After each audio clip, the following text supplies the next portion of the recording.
Gastric gastric সাদা মুড়ি ভালো।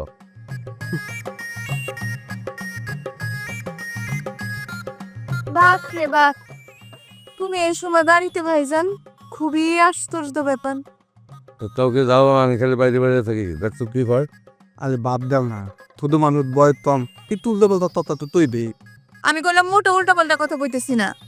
আচ্ছা তুই সোজা সাপটা কথা কইতেছস, আর আমার ঘরে ঢুকছস লেগে দেখো আজকা মনিবু আর বেনি আমার ডাক দিয়ে কি কইছে জানো? কি কইছে। বেনি আর মনিবু কইলো যে হ্যাঁ লগে নাকি খুব শীঘ্র আমাকে আত্মীয়তা সম্পর্ক হইতে যাইতাছে। তিতইতে বেনিয়াল মলিবু।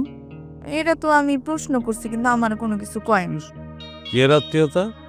সেই প্রশ্ন তো আমি তোমারে করতেছি, তুমি আবার উল্টা আমারে জিগাইতেছো কেন? ওই এত মানুষ থাকতে এই প্রশ্ন আমারে করার কারণটা কি? তুই বেনিয়ার মনিপুর কাছে যাইতি। হ্যাঁ সেইতেই। জিগাইছিলাম কিন্তু কয়নি। কোয়ার কিছু নাই, এর লেগে কয় নাই। আচ্ছা, দুই ফ্যামিলির মধ্যে তো আত্মীয়তা গড়ে ওঠে বিয়া শাদীর মাধ্যমে, হ্যাঁ তিতইতই তো। আর মকবুল চাচার তো কোনো পোলা নাই যে হ্যার লগে আমার বিয়া দিয়া আত্মীয়তা সৃষ্টি করব। এইখানে কিন্তু লাদা ভাই মহুয়ের কথা একটা দুটি আঁকে। মকবুল চাচার মায়া হইতাছে 3টা, বড় মায়ের বিয়ে হয়ে গেছে, বাকি থাকি কয়টা? 2টা। আর 2 মায়ের লগে কোনটার মধ্যে তোমার কার লগে কি?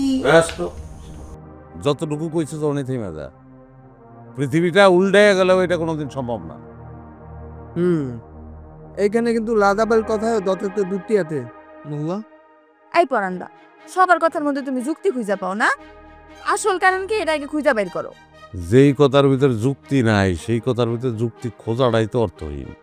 আসল কথা হইল মনি বেনি এই দুইটারই তুই স্ক্রু ঢিলা।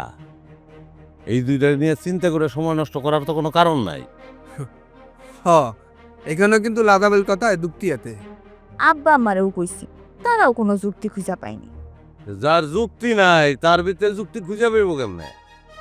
কিন্তু আমার তো মনে হইতেছে এই কথা কনের পিছনে কোনো না কোনো কারণ তো আছে। আচ্ছা, গেলাম। বুঝলি ছেলে ওরা কি বাস্তা দিয়েছে।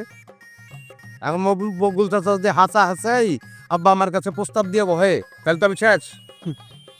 থিয়া তলবা তত এতে না যদি তাকে নতিবে ভুলে ফেলে আতিবে।